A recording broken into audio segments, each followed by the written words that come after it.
નમસ્કાર દોસ્તો, આપ જોઈ રહ્યા છો સીધી વાત, સાચી વાત અને સારી વાત.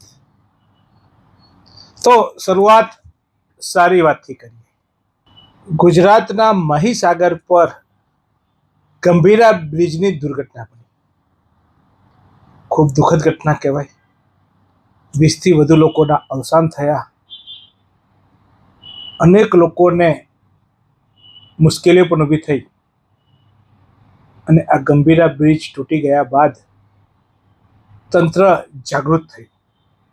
ગુજરાત સરકાર દ્વારા તાત્કાલિક એક ટીમો બનાવવામાં આવી અને ટીમોને 4 ઝોનમાં વહેંચી રાજ્યમાં આવેલા વિવિધ પુલોની ચકાસણી કરવાનું નક્કી કરવામાં આવ્યું અને એ પુલોની ચકાસણી પૈકી નવસારી જિલ્લાના વેરાવળ ખાતે આવેલા પૂર્ણા નદીના પુલની પણ ચકાસણી કરવામાં આવી. પૂર્ણા નદીના પુલની ચકાસણી બાદ આ પુલને જર્જરિત હોવાનું ટીમ દ્વારા જાહેર કરવામાં આવ્યું અને એ જાહેર કરાયા બાદ રોજના 50,000થી વધુ વાહનોનું અવર જવર ધરાવતો અને નવસારી સુરતને જોડતો આ અગત્યના પુલને ભારે વાહનો માટે પ્રતિબંધિત કરી દેવાયો. ત્યાં હલકા વાહનો આવન જાવન કરી શકે, પરંતુ ભારે વાહનો આવન જાવન ન કરી શકે એવો પ્રતિબંધ કરી દેવામાં આવ્યો અને લોકોના જીવોની સુરક્ષા કરવામાં આવી. પુલ પર કોઈ મોટી દુર્ઘટના ના ઘટે તે માટે તકેદારી લેવામાં આવી. ત્યારે ગુજરાત સરકાર આટલી જાગૃત બની અને સ્થાનિક તંત્ર દ્વારા આ પુલને જાહેરનામું બહાર પાડી ભારે વાહનો માટે પ્રતિબંધિત કરવામાં આવ્યો. ખૂબ સારી બાબત કહેવાય. ખરેખર તંત્ર લોકોના જાનમાલનું નુકસાન ન થાય એ માટે જે રીતે જાગૃત થયું અને જે રીતે એ જાગૃતતા દાખવી એ બાબતને હું કદાચ એવી રીતે બોલવું છું કે હા, ગુજરાત સરકાર સંવેદનશીલ સરકાર છે અને આ સંવેદનશીલ સરકાર લોકોની સુરક્ષા માટે જાગૃત બની છે અને એટલા માટે જ જે વેરાવળનો પુલ જે 48 વર્ષ પહેલાં બન્યો હતો એ પુલને જર્જરિત જાહેર કરી દેવામાં આવ્યો. 1978માં આ વેરાવળનો પુલ બન્યો હતો અને આ વેરાવળના પુલમાં અનેક લોકો ત્યાંથી આવન જાવન કરતા છે અને નવસારીનો પ્રવેશ દ્વાર ગણાતો આ વેરાવળ ખાતેના આ પુલને જર્જરિત જાહેર કરી દેવાયો. એ એક સારી બાબત છે અને એને હું સારી વાત કહું છું. પણ મારે વાત હવે બીજી સાચી કરવી છે. જ્યારે મોરબીનો ઝૂલતો પુલ તૂટી ગયો ત્યારે પણ આ વેરાવળના પુલની સમસ્યા ઊભી થઈ હતી અને આ વેરાવળ પુલ જર્જરિત હોવાની માંગણી જે તે સમયના કોંગ્રેસના આગેવાનોએ પણ કરી હતી અને જે તે સમયના ધારાસભ્ય પિયુષ દેસાઈએ પણ આ પુલની મરામત માટે સંકલન સમિતિમાં રજૂઆત કરી હતી. પિયુષ દેસાઈએ તો આ પુલને જર્જરિત છે અને આ પુલને તાત્કાલિક રિપેરિંગ કરવામાં આવે તેની સાથે સાથે વર્ષ 2021માં આ પુલ પરથી 60 લોકોએ ઝંપલાવ્યું હતું, જેમાં 40 પુરુષો અને 20 મહિલાઓ હતી. ત્યારે આ પુલને તાત્કાલિક રેલિંગ મૂકી ત્યાંથી કોઈ કૂદી ન શકે તે માટે રેલિંગ મૂકવા માટે પણ સંકલન સમિતિમાં રજૂઆત કરી, ત્યાં જાહેર મૂકવા માટે પણ વાત કરી હતી. આ હતી વર્ષ 2022ની વાત. ત્યારબાદ જ્યારે ગંભીરા બ્રિજ દુર્ઘટના 9મી જુલાઈ 2025 થઈ, ત્યારબાદ આ પુલને જર્જર જાહેર કરવામાં આવ્યો. 2022ની માંગણી, પરંતુ એક ઘટના બની ગયા બાદ આ પુલને જર્જર જાહેર કરવામાં આવ્યો. ત્યાં સુધી તંત્ર ઊંઘતું હતું. આ એકદમ સાચી વાત છે, રેકોર્ડ પર નોંધાયેલી વાતો છે. 2025માં આ પુલને જર્જરિત જાહેર કરવામાં આવ્યો એ માની લઈએ. ચાલો, જર્જરિત મોડો તો મોડો જાહેર તો કરાયો, પણ પછી શું? આ પુલને જર્જરિત જાહેર કરી ત્યાં ભારે વાહનો ન જાય તે માટે ત્યાં રેલિંગો મૂકવામાં આવી, બમ્પ લગાવવામાં આવ્યા, વોચમેન મૂકવામાં આવ્યા, ત્યાં સિક્યુરિટી ગાર્ડ મૂકવામાં આવ્યા. બધું શોભાના ગાંઠિયા સમાન રહ્યું. નિરંતર રીતે એ રેલિંગો તૂટતી ગઈ, ભારે વાહનો આવતા જતા થયા અને અનેક વાર અમે પણ સમાચારો બનાવ્યા. અમે સમાચાર બનાવીને થાકી ગયા. ત્યાંના બમ્પ જે ખરેખર તો આ અધિકારીઓની બુદ્ધિને સલામ કે ત્યાં એ રીતે બમ્પ બનાવી દીધા હતા કે સામાન્ય 2 વ્હીલર પણ પટકાતા હતા. અનેક લોકોને ઈજા પહોંચી હતી. જર્જરિત બ્રિજ કદાચ તૂટી જતે તો આટલી ઈજાઓ ના પહોંચતી હતી. એટલા ઈજાઓ આ બમ્પ બનાવવાથી લોકો પડીને ઈજાગ્રસ્ત બન્યા હતા. અનેક વાહનોને નુકસાન થયું હતું, કારણ કે સસ્પેન્શનો પણ અને સ્ટેરિંગોના જે ફોર વ્હીલર હતા એના સ્ટેરિંગોના પાયા હલી જતા હતા. આખા ગાડી હાલક ડોલક થતી હતી અને આ બધી જ તકલીફો પ્રજાએ વેઠવી પડી, કારણ કે તંત્રએ પુલને જર્જરિત કરી ભારે વાહનો માટે પ્રતિબંધ કર્યો હતો. સાથે સાથે હાલ સુરતથી આવતી એસટી બસો છેક ધોળાપીપળા થઈને આ બાજુ ડેપો પર આવે છે, એટલે લાંબો ચક્રાવો કાપવો પડે છે. ધોળાપીપળા પાસે રસ્તો પણ એટલો ખરાબ હતો કે એ રસ્તામાં કદાચ વાહન કેમ ચલાવવું તે એક સવાલ ઉપસ્થિત થતો હતો. લોકોને ભારે હાલોકી વેઠવાનો વારો આવી રહ્યો છે. પરંતુ આ જર્જરિત પુલને બનાવવાનું અથવા તો રિપેરિંગ કરવાનું મુહૂર્ત નથી આવ્યું. અને મારી વાત આ છે સાચી કે આ જર્જરિત પુલ હતો, જર્જરિત પુલ જાહેર કર્યો હતો તો અગાઉમાં પણ કદાચ તમે 2025માં જાહેર કર્યો, તો પછી આ જર્જરિત પુલને રિપેરિંગ કરવાનું મુહૂર્ત કોની પાસે લેવા જવાનું છે? મહાનગરપાલિકા થઈ, મહાનગરપાલિકાના વિસ્તારોમાં છેક બ્રિજનો એક ભાગ આવ્યો, અત્યારે રેલિંગો લગાવાઈ. કહેવાય છે કે મહાનગરપાલિકાના ઇજનેરોએ રેલિંગો લગાવી હતી, બમ્પ મહાનગરપાલિકાએ મૂક્યા હતા. તો આ પુલને રિપેરિંગ કરવાનું મુહૂર્ત કેમ નહીં? શા માટે લોકો આટલી હાલાકી ભોગવી રહ્યા છે અને તેમ છતાંય તંત્રને ભાન નથી થતું? તંત્ર આ પુલને રિપેરિંગ કરવા માટે અને આ પુલને જર્જરિત છે તો જે પણ રિપેરિંગ કામ કરવું જોઈએ એ ફટાફટ કેમ નથી કરી લેતું? શું માત્ર ભારે વાહનો ચાલવાથી જ પુલને નુકસાન થશે? નાના વાહનો ચાલવાથી પણ પુલ જો જર્જરિત હોય તો નુકસાન થવાની શક્યતા હોય છે જ.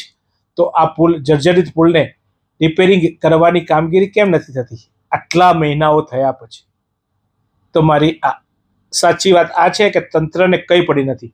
માત્ર કાગળ પર બચવા માટે એક જાહેરનામું બહાર પાડી દીધું કે આ પુલ જર્જરિત છે, આ પુલ પર ભારે વાહનોને પ્રતિબંધ મૂકી દેવામાં આવ્યો છે, એટલે કાલ કોઈ દુર્ઘટના થાય તો આ એક બચાવ ઉભો કરવામાં આવે કે અમે તો સાહેબ આ પુલને જર્જર જાહેર કરીને આ પુલ પર ભારે વાહનોનો પ્રતિબંધ મૂકી દીધો હતો, પરંતુ તમારા પ્રતિબંધ બાદ લોકોને કેટલી હાલાકી પડે છે એ જોવાનું કામ તમે નથી કરી રહ્યા.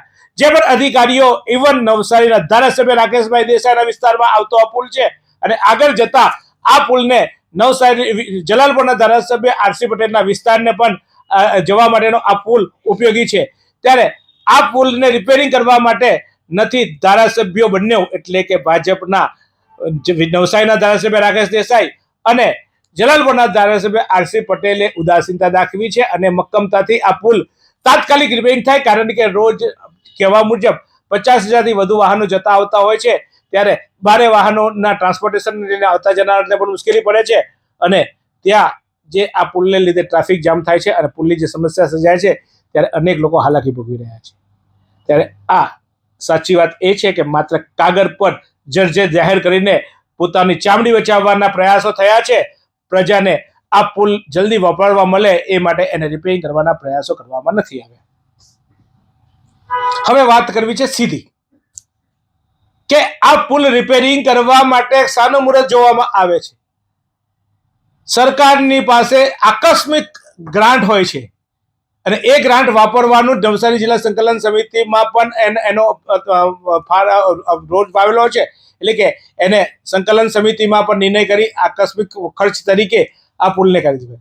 નવસારીના સાંસદ કે જેઓ પણ વારંવાર આ પુલ પરથી પહેલા આવતા હતા, હવે તો એ હાઈવે વાળો રસ્તો પસંદ કરે છે, પણ નવસારીના સાંસદ પણ જ્યારે ચાહે તો આ પુલ માટે ખાસ ગ્રાન્ટ લાવીને જર્જરિત પુલને રિપેરિંગ કરવા માટે પોતાની ગ્રાન્ટ આપી શકે અથવા તો કોઈ જગ્યાએથી તાત્કાલિક ધોરણે ગ્રાન્ટ લાવી આપી શકે. કારણ કે એ જ્યારે પુલ જર્જરિત કરવામાં આવ્યો હતો ત્યારે તે ગુજરાત પ્રદેશ ભાજપના પ્રમુખ હતા અને નવસારીની પ્રજાએ સૌથી વધારે મતોથી એમને જીતાડ્યા હતા અને આખા દેશમાં સૌથી વધારે લીડથી જીતનાર CR પાટીલ પોતાના વિસ્તારના જર્જરિત પુલ માટે ગુજરાત સરકાર પાસેથી જો ફાળો લાવી તાત્કાલિક રિપેરિંગ કરાવી ના શકતા હોય તો પછી અમે તમને જે મત આપ્યા હતા એ મતનો અર્થ શું? શું તમે મારા નવસારીના દર્શકોને નથી લાગતું કે આ ખોટી વાત થઈ રહી છે? પુલને તાત્કાલિક રિપેરિંગ કરવો જોઈએ, કારણ કે આજે જર્જરિત પુલ છે, નાના વાહનો પસાર થતા પણ અકસ્માત સર્જાઈ શકે છે જો રેકોર્ડ મુજબ જર્જરિત પુલ હોય તો. જર્જરિત પુલને રિપેરિંગ કરવા માટે કોણ અટકાવે છે? જો કદાચ પૈસાની વાત આવે અથવા તો ટેકનિકલી કોઈ પરવાનગી લેવાની વાત આવે તો એ તાકીદ ધોરણે લેવી જોઈએ. જો નવસારીમાં વડાપ્રધાન આવતા હોય અથવા મુખ્યપ્રધાન આવતા હોય તો તાત્કાલિક કરોડોની ગ્રાન્ટ આવી જતી હોય પુલ બની જતા હોય, તાત્કાલિક હેલિપેડ બની જતા હોય, તાત્કાલિક કરોડોના મંડપો બંધાઈ જતા હોય, તો પછી નવસારીની જનતાને આવન જાવન માટે અને નવસારી અને સુરત જે ટ્વિન સિટી તરીકે ઓળખવાની વાત કરી હતી, જાહેરાત કરી હતી, હજુ એનો અમલ તો થયો નથી. પણ જે વિકાસના બે ભાગો છે એ ભાગોને જોડતો આ અગત્યના પુલને રિપેરિંગ કરવા માટેનું હજુ મુહૂર્ત જોવાયું નથી. જ્યારે કોઈ મોટા નેતા આવતા હોય ત્યારે કરોડો રૂપિયાનો ગ્રાન્ટ જો વપરાઈ જતી હોય તો આ રિપેરિંગ કરવા માટે ટેકનિકલી જે પણ વિધિ કરવી પડે, ટેન્ડર મારવા પડે, જાહેરનામું બહાર પડવું પડે, તો તાત્કાલિક કેમ ના થઈ શકે? પરંતુ આ માટે નવસારીના અધિકારીઓ અને નવસારીના નેતાઓની ચોક્કસ દાનતબુરી છે, અથવા તો એ લોકોને પ્રજાનું કંઈ પડ્યું જ નથી એ સ્પષ્ટ પુરવાર થાય છે.